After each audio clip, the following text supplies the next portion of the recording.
So I wanted to just go over some of the myths that are out there, because remember that the newspapers, the media, social media, they all make money in fear. So for whatever reason, as a human race, we're more inclined to click on something that looks negative than positive. I don't know why that is. Everyone's glued into the Weather Channel when there's a hurricane coming, and we watch it for 24 hours a day. We don't even turn it off. We're totally hooked to it to know what's going on.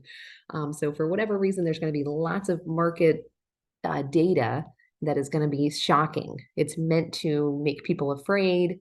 I've even seen mortgage companies online where they're putting things that say, what you could have bought this house for, it would have been 2,000 a month. Now with today's rate, it costs you the same house for 2,400. I'm like, why would a mortgage company ever put that out there?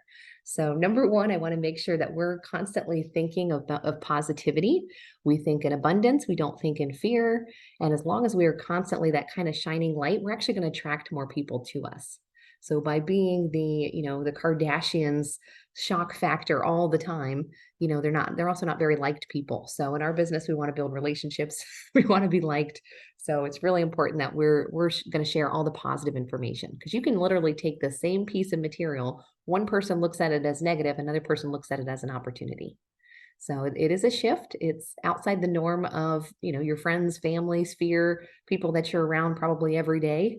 But you want to make sure that part of our training that we do, especially as a team, we've got to help each other just stay very, very positive, because that's going to really be effective for the customers that you're talking to as well. So if they're hearing certain things, I actually just Googled it. I said, well, let me just see what misinformation is out there, right?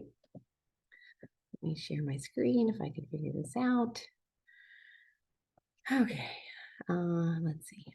So I just hit Google and I said, well, what's going on in the housing market today? And then, just because I am such a positive person, the first thing I typed in was actually, why is the real estate not headed for a crash? So I was looking for information to be positive and try to find, and I still ended up finding market crash, market crash. So they had all these things that it was going to crash back in 2022, if you guys remember that. The nice thing for us too is being the real estate advisor, is that we've lived through these things already. And if you have not personally, then lean on the people that have. So lots of people in this team were here during 2022, and we were hearing all those fears then. Market was going to crash, right? But they forgot that people still needed a place to live. So all I kept finding, there's lots of blogs. Here we go. Real estate headed towards crash. Is a housing crash possible? Are home values rising again after the crash? Will the housing market be as bad as 2008? So this is crazy. This is Forbes magazine. What's this one? Business Insider. It's a correction in real estate. Is the U.S. market headed for a crash? So I was actually trying to find things that said that it didn't. And I found lots and lots of things that, here's CNN. Why the housing market is going from tough to terrible. Oh, that's nice. Mortgage rates nearing 8%, right? So if we're talking to a customer, we're saying they're in the sevens, right? They're talking to customers saying nearing 8%, and prices have climbed for the past 3 months straight. So if you're meeting with a client, you're wondering, why are they so negative? Why are they beating me up over everything? What is all this stuff? They might wake up every morning and they have CNN on. And this is the misinformation that they're given. So a lot of times I do make jokes. I mean, I make it kind of lighthearted if somebody's going to come back and I go, well, we found the right house. Are you ready to write an offer? And they go, well, I talked to a friend, and my friend, or my financial advisor, even worse, or my neighbor told me that now's not a good time, that I should wait because the market is going to crash. I want you guys to feel very, very confident in what we say. So usually I take it kind of light. A lot of times I kind of giggle. I laugh. I go, oh, yeah, I get it. And you know how many times I've heard that? Because I heard that back in 2022 when the market went crazy and grew, right? Or 2021, I heard that. Or 2020, when COVID happened, it was like all doom and gloom. Holy cow. A house that I was going to build in 2022 for, I think it was 850,000, is now being built for 1.5 million. But the market was crashing back then. So a lot of people wish they could get in their little time buggy and they can go back in time. I wish I should have bought back then when nobody told me to buy. So they listened to the bad advice in 2020, where prices have gone up like 50% in Florida. I mean, like 40 something percent. It's crazy. We've never seen numbers like that before. And yet people are thinking that maybe they shouldn't buy now. So I don't foresee interest rates going down. I mean, it's almost like, have you seen grocery prices or, I mean, inflation is insane. I don't see them going back down. I don't think the companies are going to go, well, you know what? I know we did fine for a year with prices inflated 30%, but we should be nice to people. I think we should cut back. Let's go back to the prices that they were in 2022. It's just not going to happen. So everyone who's sitting on the corner waiting for the interest rates to drop, there was a really funny meme I saw, like the Halloween guy who became a skeleton, waiting for the drop again to go back to 2%. Well, we can't go back in time. Nobody knows the future, right? So if your friend is telling you things, say, oh, do they know the future? How do they know that? Where's their sources? Because if they know that, I wish they would tell me more about it. Where should I buy next? Should I get into crypto? Do they know what stocks are going to go crazy next year? I mean, I literally kind of make a little bit of a joke about it because nobody knows what's going to happen, right? When I moved into this condo last year, I remember the rate was 5% and I was mad, right? It was like June 2022. And I was so mad because I'm like, oh, I missed out. I had to sell my place that had a 3% rate to get into this house. I can't believe I had to pay 5. Now people would love to pay 5, right? 2020. Now we're looking back going, oh, I wish we would have done it then. So what I do tell people is like, you don't want them to hold back on their lives waiting for something that's outside of their control, right? Because the neighbor, the brother, the sister, the coworker that's giving them bad advice doesn't need to buy right now, doesn't need to move right now. But the people that we're working with have contacted us, are looking to buy a home, are actively shopping, are getting pre-approved by a lender. They need to buy a home. So we just have to just recognize that you're going to be combating this. It's not that your customers are all stupid. It's just this is the world that we live in, and people do listen to other people. Sometimes I've had people that want to show their family members the house before they make a decision. Those are usually the high I personality types, which might be some of us on this call. We want someone else's opinion. If someone else says it's a great house and a great neighborhood, it reconfirms it for me. Like, whew, thank goodness, because I don't want to make a mistake. So here's a really great resource. So there's lots of places when you hit Google that are bad resources that tell you all the negative news, stay away from the CNNs, the MSNBC. My gosh, the whole world's falling apart, right? There's no reason to even get out of bed in the morning if you're watching the news. But one really, really good resource that's very data driven is Keeping Current Matters. So if you guys haven't used this before, I definitely recommend it. You can sign up to be a part of their real estate blog, which I think is just an email. So they'll email you once a month and kind of give you some visual reports that maybe you can share online. But what I really like about it is it's very real estate focused, and it's not going to give you bad news for shock factor, right? Like CNN or somebody else. So it goes into whether or not you owned a home in 2008, you likely remember the housing crash that took place. So news about the economic shutdown is happening. Did you guys hear all like the government shutdown? I remember I hate the news, but Jerry had it on one time and they were talking about the government shutdown. I'm like, can they make anything else like more dramatic? Like, who cares if the government shut down? I don't think they do anything anyway. But then the last hour they didn't shut down. I'm like, it's just crazy to me. Anyway, so people are reading this, believing it. So they might be starting to feel those uncomfortable feelings again, because maybe they remember 2008, maybe they lost a house back then, maybe they lost a bunch of money in the stock market, who knows? But it might be a real thing for lots of people. So you want to have something to combat that. So if somebody's going to come to you and say, I'm going to wait because I'm worried 2008 is going to happen again and there's going to be a big market crash, here are some key reasons why the market won't crash this time. So 3 bullets. Again, just like anything that we try to do, I try to have 3 unique selling propositions. These are 3 things that are super strong facts that you can use to combat the bad news, the negative news, the misinformation. So current homeowners putting their homes up for sale. So in the past, back in 2008, people were flooding putting their home on the market. So where I lived in Brevard County, which is on the east coast of Florida, we were hit number 1 in the country. We were hit the hardest. Was that because of social things going on? No. What really happened is that Obama visited Titusville and they shut down all the funding for the Space Center.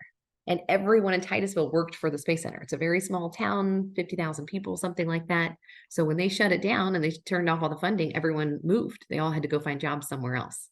So a lot of them went to South Carolina, worked for Boeing is what my mom did. And people kind of moved around. So back then there were lots of homeowners putting their home up for sale. I think we had 1 out of 3 homes was on the market, flooded the market, right? So now it was oversupply. We don't have that problem today, right? So we don't have an oversupply. We have about a 2-3 month inventory supply. So it's a very healthy market.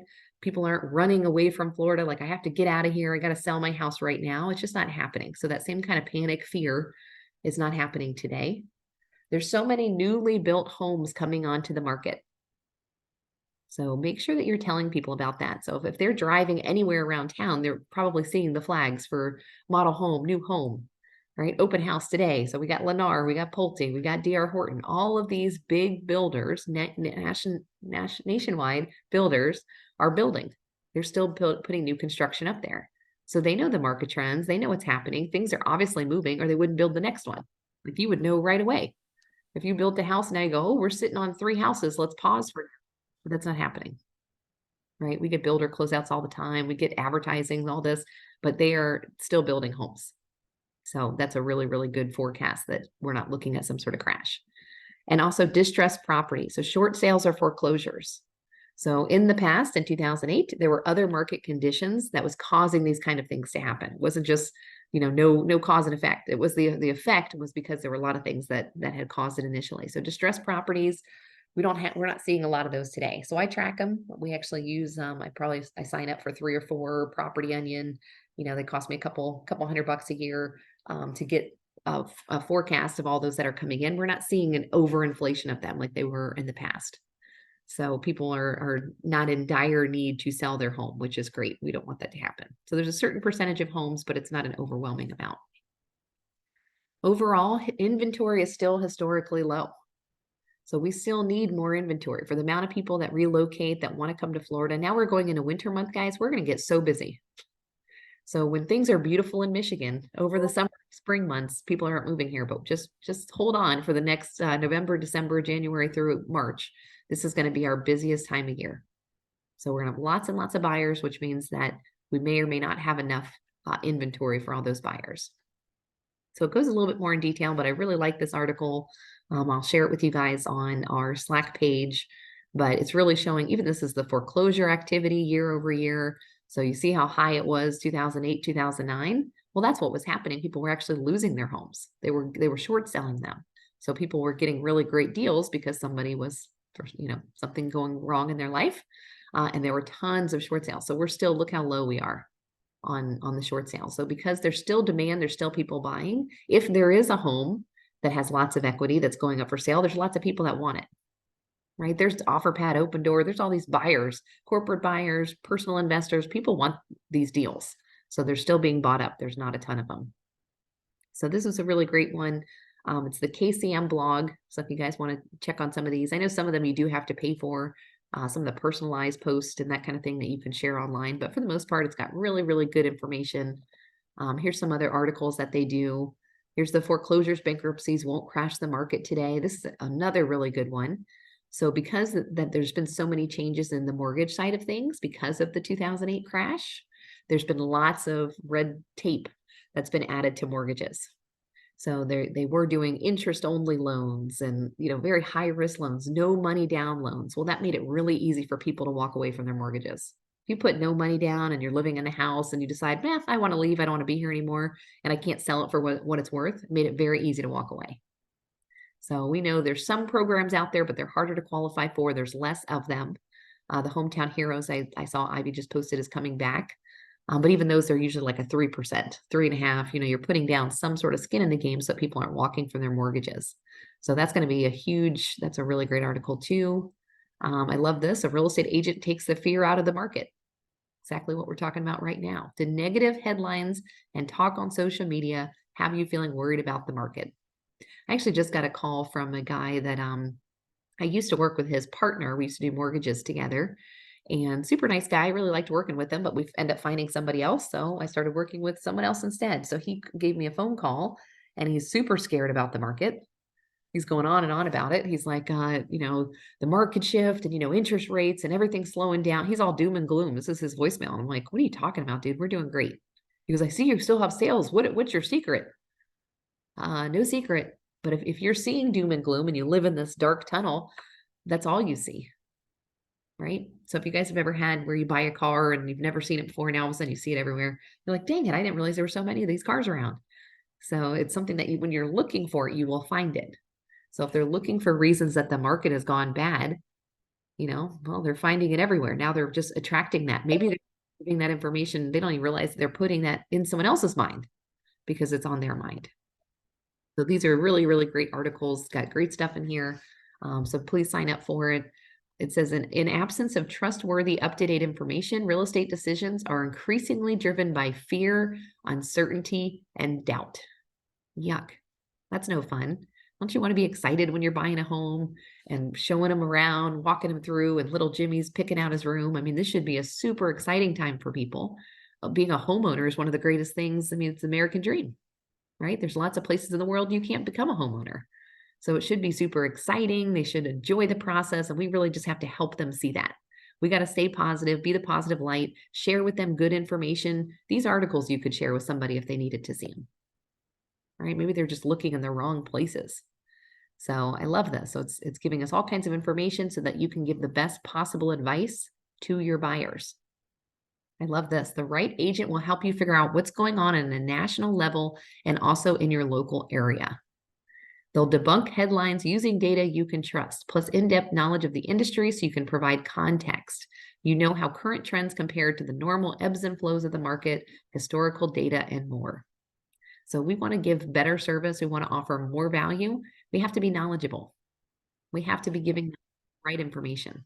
We have to be giving them access to things that are going to be positive, that's going to help them move and make decisions faster. So really, really great stuff here. And it talks a lot about, how do you separate fact from fiction? Get the right answers that you need. This is huge. I would say this is really one of the hot topics I think that's happening right now. And I want to make sure that we feel comfortable giving them the right information. Look at this one too. Foreclosures and bankruptcy won't crash the market. Data shows the housing market is not headed for a crisis. Foreclosure activity is rising, but it's less than all the headlines suggest. Oh, here you go. So as soon as you're on here, you can actually sign up and start getting some of these articles sent to you for free. Awesome. So it's going on and on about, here's the foreclosure activity. They say it rose in the third quarter, right? So let's say that's a headline. You see it, oh, a foreclosure activity. I knew it. I knew the market was going to crash and people are going to go into foreclosure. Look at the actual numbers. Here's the rise. Right? So don't be fooled. Don't be tricked, guys, by some of the shock headlines that are only meant to get you to buy their paper or click on their links. The increase in bankruptcy is not dramatic either. Here's a really great report. So it's showing how many there are, but they're not like this dramatic. There is a rise. They didn't say in 21 we had 462. We went down in 2022. Nobody mentions that number, but then they go up a little bit in 2023. So really, really good data, guys, for you guys to help share with your clients. I also think a really good way is just by running your own reports through like the MLS. So if somebody is saying that they are concerned about the marketplace, they're worried that the market is, who knows, whatever they might be saying, right? Oh, geez. Let's log in here.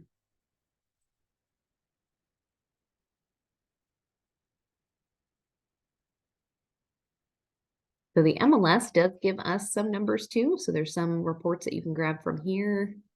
Occasionally, they will show some numbers. Or I just literally go through and I'll just search from the MLS. I'll just run my own here too. So something that is a huge deal for people is letting them know about the price decreases. Look at this number right here. That's huge. So if somebody goes, well, I want to wait till there's a market correction, I would say, well, that time is right now. I feel like it has corrected. If you were buying last year, the prices that you were paying compared to look at this year. So we've had 129 price decreases just today. Within the last 24 hours, we've had 129 price decreases. That's huge. So the same house they would have bought last year, they would have paid maybe 10% more for, 5% more for. So they're upset over the interest rate, where the truth is they're actually getting a better deal, better price for the home. So the market went up really fast ever since 2020. I would say for 2 years, we had a very gravy market. Thank you. Appreciate that. Took advantage of that. 21, 22 were good years for us. Now they're finally starting to go back to normal. So prices are starting to get a little bit more reasonable where they should be. So there's lots of price decreases. So sellers don't know that yet. Sellers right now are, still wanting the top price, wanting last year's pricing. So they're starting higher, but they're quickly learning that they can't get those amounts. So here's some really great numbers reports. A lot of these you can actually just export. So if you want to save them, run it one time and save it and share it with other people. But this is showing what the percentage of price decreases are. This is pretty big. Look at this one. It's 10% price decrease there. So you can sort by area. I just did kind of a blanket one, but let's say you want to focus on parish. Parish is the market that you're really promoting to your buyers. Then sort it just by parish. So you can make these reports work for you as much as you need to, but it's also showing how much inventory is on the market. So this is good data. So let's say we do how much active inventory, and I'll just grab a zip code. 34209 is where I live. Let's see. We have 203 properties in one zip code. So we have really healthy inventory right now. And we can even see like what average days on market is. Let's go back to here. Let's say pending. How many are pending? Take off my actives in 34209. We got 48 listings right now that are pending. Let's see what the average day on the market. This was on the market for 10 days. So the information is available to us. I think a lot of times we just don't know how to find it. We don't know how to use it. This was on the market one day. So if you're talking to people and they're going, oh, houses are sitting. Maybe you're talking to a seller. Houses are sitting forever. Not true. Here's one in Country Village. It went pending and it's been on the market 38 days. So things are selling and inventory is coming online every single day. So because of those couple of reasons, we're not looking to have any sort of correction or crash. You can also show them some of those statistics on the foreclosures, bankruptcies that are happening. There's not an over influx of those either. And last thing I want to show you guys is the interest rate. So I've seen a lot of these online, these little images that people are sharing. But I think this is huge because it really shows, as much as people are freaking out saying the interest rates are so high and crazy, it went back all the way to 1975, where interest rates were at 9%. So now suddenly that makes 7 look pretty good, right? Back there. And then 1979, man, we were at 11%, went to 13, 16% in 1981 and 82. These are some crazy statistics here. So just make sure that you have all the information. Don't look doom and gloom. Try to find things that look good, that do promote people to want to buy houses today, and we can give them good advice. So now we're at 2007, 2008, we're at about a 6%. And then it slowly went down. Ooh, those 3% was really awesome back in 2013. 2015, 2016, we were in the 317, we were in the 3s. And we've kind of seen that uptick. So yeah, look great. Went from 2021, we're at that 2.96%. Ooh, that's a great one. To 2022 at 5.34. So it's all the way that the news is going to spin it, because 5% is not a high number, but when you go, it doubled, or whatever they might have said, now it just scared people. Because I know at the end of last year, we had a complete change in our business. So I think it was like November, December, we actually lost money, which we don't usually lose money. But people that were under contract said, no, my rate went up, never mind. I had a 2.9, now I have a 5.3. They panicked. Buyer said, we're going to wait till it goes back down to 3s. What's happened since then? Are people kicking themselves that didn't buy in November, December last year? Probably, because now they're looking at the end of this year and we're over 6%, 7%. So don't let people sit around and become skeletons thinking that they're going to wait for the market to shift. We're not anticipating that happening. But the good news is that we are seeing lots of price reductions as a huge opportunity for them. And then they can actually have access to homes. So last year there was no access. You saw a house, it was gone first day on the market. Even if you overpaid, you put 20, 30% more, it didn't matter. People were not getting the houses that they wanted. So the market is good. The market is healthy. Like I said, going into the winter months, just be prepared, guys. Probably November, December are going to be really, really big months for us. I know it's hard because the holidays, we all want to slow down and take advantage of the great year that hopefully all of us have had. But at the same time, it's when the market is here. It's when the people are here and when they want to buy. So we got to take advantage of it while it's here. So KCM, Keeping Current Matters, please sign up for those really great articles. It's going to keep you guys thinking positively. Don't get into the doom and gloom of the marketplace, and really try to help be the positive force for your clients as well. Thank you guys so much for hopping on. I hope that was helpful. If you have questions about how to run some of these reports on the MLS or where to find some of this data and statistics, let me know. But we can always be the positive light reassuring people that it's still a good time to buy homes. Thank you guys. Thank you. Thank you, Thanks, Jen. Jen. Thanks, Jen. Thanks, Jen. Bye-bye.